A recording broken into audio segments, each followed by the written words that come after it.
بسم اللہ الرحمن الرحیم۔ حضرت موسیٰ علیہ السلام کی مصر سے مدین کے لیے ہجرت۔ قصص الانبیاء بھاگ 16۔ حضرت شعیب علیہ السلام کے واقعوں میں مدین کا ذکر آ چکا ہے۔ مدین کی آبادی مصر سے 8 منزل پر واقع تھی۔ حضرت موسیٰ علیہ السلام چونکہ فرعون کے ڈر سے بھاگے تھے، اس لیے ان کے ساتھ نہ کوئی رفیق اور رہنما تھا اور نہ ہی راستے کا خرچ، اور تیز بھاگنے کی وجہ سے ننگے پیر تھے۔ اس پریشانی حال میں موسیٰ علیہ السلام مدین کے علاقے میں داخل ہوئے۔ جب مدین کی سرزمین میں قدم رکھا تو دیکھا کہ کنویں کے سامنے پانی کے حوض پر بھیڑ لگی ہوئی ہے اور جانوروں کو پانی پلایا جا رہا ہے، مگر اس جماعت سے تھوڑی دور پر 2 لڑکیاں کھڑی ہیں اور اپنے جانوروں کو پانی پر جانے سے روک رہی ہے۔ بہرحال حضرت موسیٰ علیہ السلام سے یہ حالات نہ دیکھی گئی اور آگے بڑھ کر لڑکیوں سے معلوم کیا، تم کیوں نہیں پانی پلاتی؟ پیچھے کس لیے کھڑی ہو؟ دونوں نے جواب دیا، ہم مجبور ہیں، اگر جانوروں کو لے کر آگے بڑھتے ہیں تو یہ طاقتور زبردست ہم کو پیچھے ہٹا دیتے ہیں، اور ہمارے والد بہت بوڑھے ہیں، اب ان میں یہ طاقت نہیں ہے کہ ان کے روگ کو دور کر سکے، بس جب یہ سب پانی پلا کر واپس ہو جائیں گے تب ہم بچا ہوا پانی پلا کر لوٹیں گے، یہی ہمارا روز کا دستور ہے۔ حضرت موسیٰ علیہ السلام کو جوش آ گیا اور آگے بڑھ کر تمام بھیڑ کو چیرتے ہوئے کنویں پر جا پہنچے اور کنویں کا بڑا ڈول اٹھایا اور تہ کھینچ کر لڑکیوں کے مویشیوں کو پانی پلا دیا۔ حضرت موسیٰ علیہ السلام جب بھیڑ کو چیرتے ہوئے درانہ گھسنے لگے تو اگرچہ لوگوں کو ناگوار گزرا، لیکن ان کی جلالی صورت اور جسمانی طاقت سے مرعوب ہو گئے اور ڈول کو تنہا کھینچتے ہی دیکھ کر اس کی طاقت سے ہار مان گئے، جس کے بلبوتے پر کمزوروں اور ناتواں کو پیچھے ہٹا دیا کرتے اور ان کی ضرورتوں کو پامال کرتے رہتے تھے۔ غرض جب ان لڑکیوں کے جانوروں نے پانی پی لیا تو وہ گھر کو واپس چلی۔ گھر پہنچی تو عادت کے خلاف جلد واپسی پر ان کے باپ کو بڑا تعجب ہوا۔ پوچھنے پر لڑکیوں نے گزرا ہوا ماجرا کہہ سنایا کہ کس طرح ان کی ایک مصری نے مدد کی۔ باپ نے کہا، جاؤ اور اس کو میرے پاس لے کر آؤ۔ یہاں تو باپ بیٹی کے درمیان یہ بات چیت ہو رہی تھی اور ادھر حضرت موسیٰ علیہ السلام پانی پلانے کے بعد قریب ہی ایک پیڑ کے سائے میں بیٹھ کر سستانے لگے۔ مسافرت، اجنبی پن اور بھوک پیاس، اس حالت میں انہوں نے دعا کی۔ ترجمہ: پروردگار، اس وقت جو بھی بہتر سامان میرے لیے تو اپنی قدرت سے نازل کرے، میں اس کا محتاج ہوں۔ لڑکی وہاں پہنچی تو دیکھا کہ کنویں کے قریب ہی حضرت موسیٰ علیہ السلام بیٹھے ہوئے ہیں۔ شرم و حیا کے ساتھ نظریں نیچے کیے لڑکی نے کہا، آپ ہمارے گھر چلیے، والد بلاتے ہیں، وہ آپ کے اس احسان کا بدلہ دیں گے۔ حضرت موسیٰ علیہ السلام یہ سن کر اٹھ کھڑے ہوئے اور لڑکی کی رہنمائی میں چل پڑے اور لڑکیوں کے باپ کی خدمت میں حاضر ہو کر ملاقات کا شرف حاصل کیا۔ ان بزرگ نے پہلے تو کھانا کھلایا اور ان کے حالات سنے۔ حضرت موسیٰ علیہ السلام نے ٹھیک ٹھیک اپنی پیدائش اور فرعون کے بنی اسرائیل پر مجالیم سے شروع کر کے آخر تک ساری داستان کہہ سنائی۔ بزرگ نے حضرت موسیٰ علیہ السلام کو تسلی دی اور فرمایا کہ اللہ کا شکر ادا کرو کہ اب تم کو ظالموں کے پنجے سے نجات مل گئی، اب کوئی ڈرنے کی بات نہیں ہے۔ قرآن کریم نے ان بزرگ کو شیخ کبیر کہا ہے۔ اوپر کی باتوں کے دوران اس لڑکی نے جو حضرت موسیٰ علیہ السلام کو بلانے گئی تھی اپنے باپ سے کہا۔ ترجمہ: اے باپ، آپ اس مہمان کو اپنے مویشیوں کے چرانے اور پانی مہیا کرنے کے لیے اجر پر رکھ لیجئے۔ اجر پر کسی بہتر آدمی کو رکھا جائے جو مضبوط بھی ہو اور امانت دار بھی۔ بزرگ باپ نے بیٹی کی ان باتوں کو سنا تو بہت مسرور ہوئے اور حضرت موسیٰ علیہ السلام سے کہا کہ اگر تم 8 سال تک میرے پاس رہو اور میری بکریاں چراؤ تو میں اپنی اس بیٹی کو تم سے شادی کرنے کو تیار ہوں، اور اگر تم اس مدت کو 2 سال بڑھا کر 10 سال کر دو تو اور بھی بہتر ہے۔ حضرت موسیٰ علیہ السلام نے اس شرط کو منظور کر لیا اور فرمایا کہ یہ میری خوشی پر چھوڑ دیجئے کہ میں ان دونوں مہتوں میں سے جس کو چاہوں پورا کر دوں۔ آپ کی طرف سے مجھ پر اس بارے میں کوئی جبر نہ ہوگا۔ دونوں طرف کی اس آپسی رضامندی کے بعد بزرگ میزبان نے موسیٰ علیہ السلام سے اس بیٹی کی شادی کر دی۔ شادی کے بعد حضرت موسیٰ علیہ السلام اپنے سسر کے یہاں مقرر کی ہوئی مدت پوری کرنے یعنی بکریاں چرانے کے لیے ٹھہرے رہے۔ تفسیر لکھنے والے مستند روایتوں کے پیش نظر فرماتے ہیں کہ موسیٰ علیہ السلام نے پوری مدت یعنی 10 سال کی مدت پوری کی۔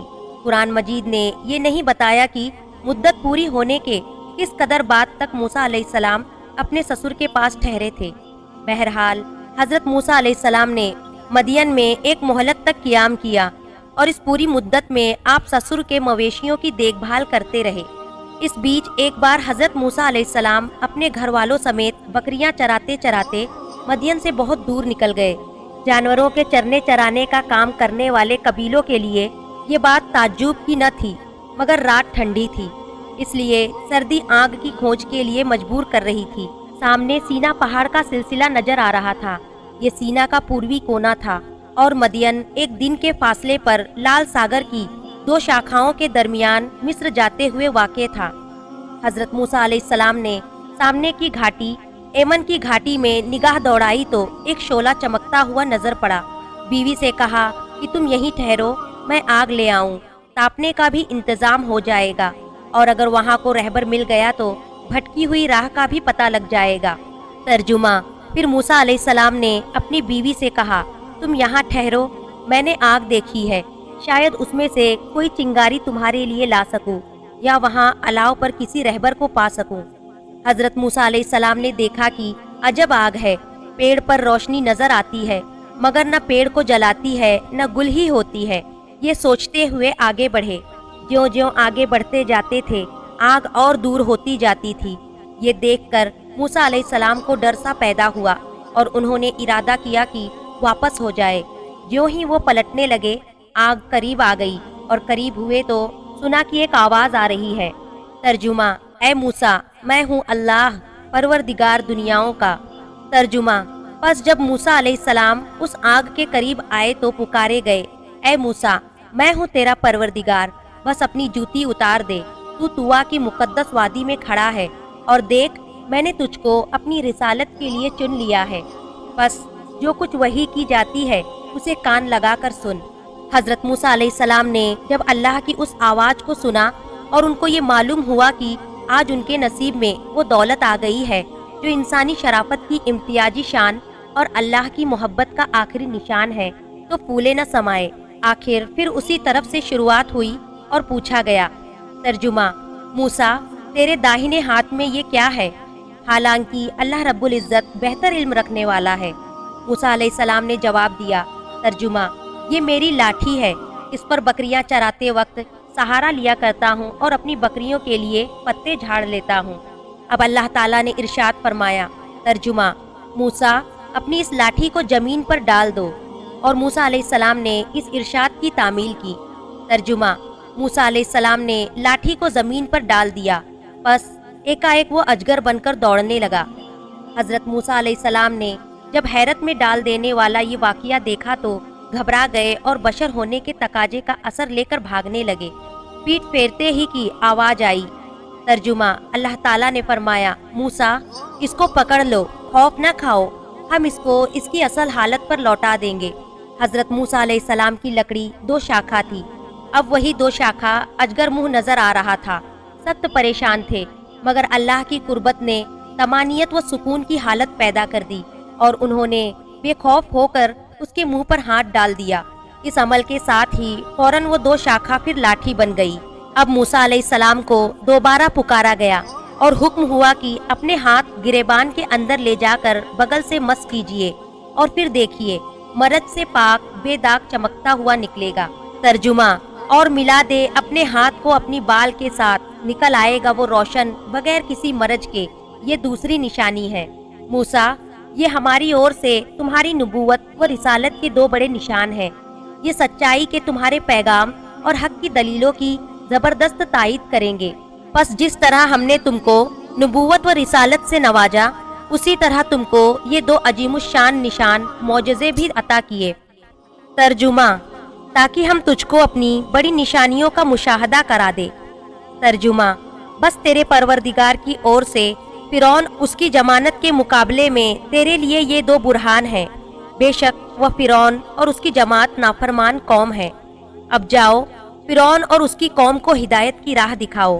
انہوں نے بہت سرکشی اور نافرمانی اختیار کر رکھی ہے اور اپنے غرور و تکبر اور بے انتہا ظلم کے ساتھ انہوں نے بنی اسرائیل کو غلام بنا رکھا ہے، سو ان کو غلامی سے نجات دلاؤ۔ حضرت موسیٰ علیہ السلام نے جناب باری تعالیٰ میں عرض کیا، پروردگار، میرے ہاتھ سے ایک مصری قتل ہو گیا تھا، اس لیے یہ خوف ہے کہ کہیں وہ مجھ کو قتل نہ کر دے۔ مجھے یہ بھی خیال ہے کہ وہ مجھے بہت زور سے جھٹلائیں گے اور مجھے جھوٹا کہیں گے۔ یہ اونچا منصب جب تو نے دیا ہے تو میرے سینے کو پرانی اور نور سے بھر دے، اور اس اہم خدمت کو میرے لیے آسان بنا دے، اور زبان میں پڑی ہوئی گرہ کو کھول دے، تاکہ لوگوں کو میری بات سمجھنے میں آسانی ہو، چونکہ میری باتوں میں روانگی نہیں ہے، اور مقابلے میں میرا بھائی ہارون مجھ سے زیادہ نکھری زبان میں باتیں کرتا ہے، اس لیے اس کو بھی اپنے اس نعمت نبوت سے نواز کر میرے کاموں میں شریک بنا دے۔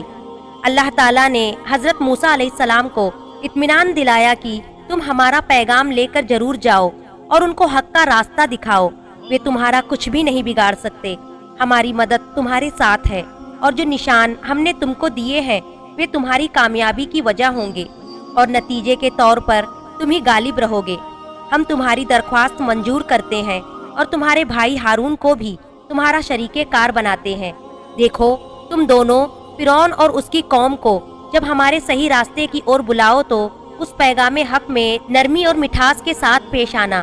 کیا عجب ہے کہ وہ نصیحت قبول کر لے اور خدا کا خوف کرتے ہوئے ظلم سے باز آ جائے۔ انشاءاللہ قصص الانبیاء کا اگلا بھاگ اگلی ویڈیو میں کیا جائے گا۔ آپ حضرات سے التجا ہے اسے زیادہ سے زیادہ شیئر کریں اور میرے چینل کو ضرور سبسکرائب کریں، اور کمنٹ میں اللہ اکبر ضرور لکھیں۔